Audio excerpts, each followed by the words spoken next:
Alright, so today we have the split jerk for all of you guys competing this weekend in the Columbus Day Cup. We have a 1 rep max clean and jerk. Actually, split jerks are in the lesson today too, so everybody benefits. Look how that works. But the split jerk is something a lot of people have trouble with, so we're going to break it down from the front, we're going to break it down from the side, and hopefully everybody takes away a little bit of something.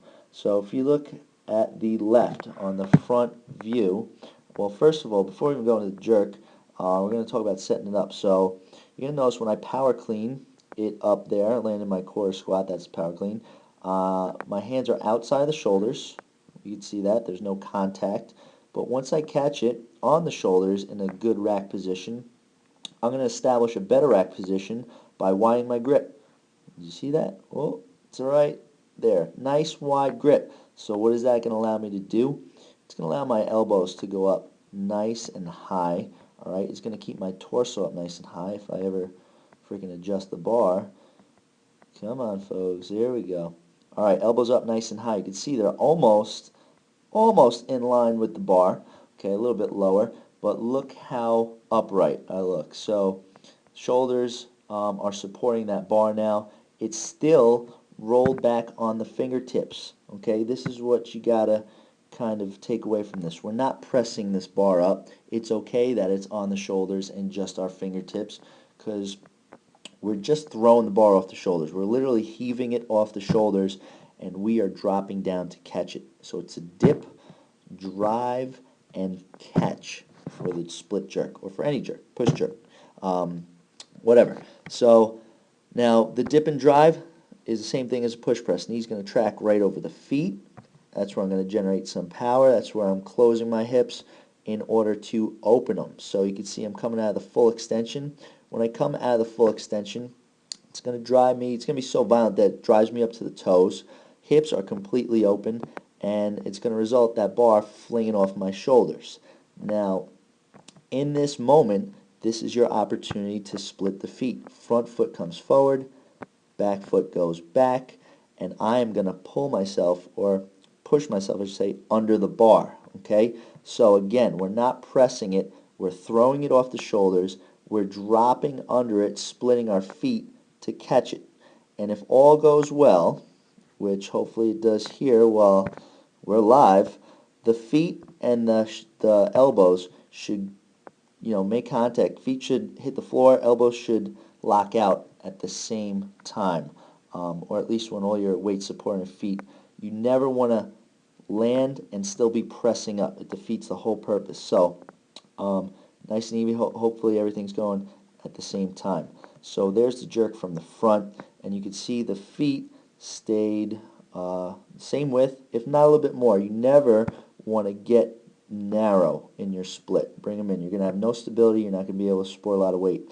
To stand, all you have to do is bring that front foot back and that back foot forward. So if you hit the split and you lose the rep because you didn't stand up with it, I'm going to smack you. All right? Stand up with it once you hit that nice split. So, going to the side. All right? I actually, hopefully you can see him mark the floor. Okay? That's where my toes want to go on both of those spots, front and back. So, the way we find this, it's just going to be about a foot length forward and a foot length back. So we're going to start right in the middle. Now, everything is the same. This is not the same rep. This is a different rep. Hopefully it looks very similar, though. Consistency is the key. But I'm going to be dipping. Now, from the side, you'll see that when I dip and track my knees over the feet, where are we? There we go. The torso is upright, okay? So I'm creating this hip angle that I'm going to get to use when I explode out into the full extension. But also, look, my back stays up nice and high, chest stays up nice and high, and I have a great rack position because I could see the bottoms of my arms are nice and level with the floor. So what am I going to do? I'm going to open those hips, drive that bar up off of my shoulders, okay? And at this point, once those toes, right there, once we start to get up on those toes, that's your moment where bar's going up. You got to go down. The way you fall under that bar or press yourself under that bar is with the split. So front foot's going forward, back is obviously going back. Now, one thing you might not have really picked up on is the foot positioning. So, in the front, the weight's distributed through my heel. Okay, very solid. I'm keeping the same width that I started with, like you saw in the front view. The same width apart. I'm not getting more narrow in my split. But the back, you can see that I'm up on my toes. Now, this is going to give me a little spring, and it's going to keep my knee bent a little bit, hopefully, and it's going to be kind of a shock absorber, but it's also at the same time evenly distributing the weight by pressing kind of forward. This one's distributing through the heel, pressing kind of back, so it's a nice even split. Now, ideally, I'd like that knee in under my hips a little bit more, and I'll tell you why.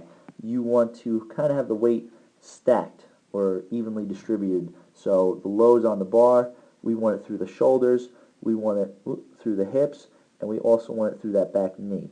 So my back knee could be forward a tiny bit more, and this kind of acts as that shock absorber. You got a really heavy weight going over your head.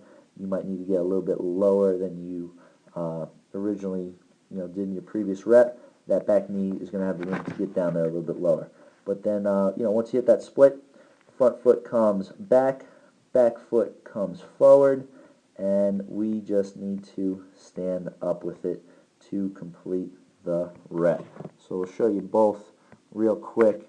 Hopefully you can time this right in slow motion right here. Let's see it. Dip, drive, catch, stick the landing, dip, drive, catch, stick the landing. So hopefully all you guys competing this weekend go super heavy. If you clean it, you better jerk it. Thanks for stopping by the Coach's Corner.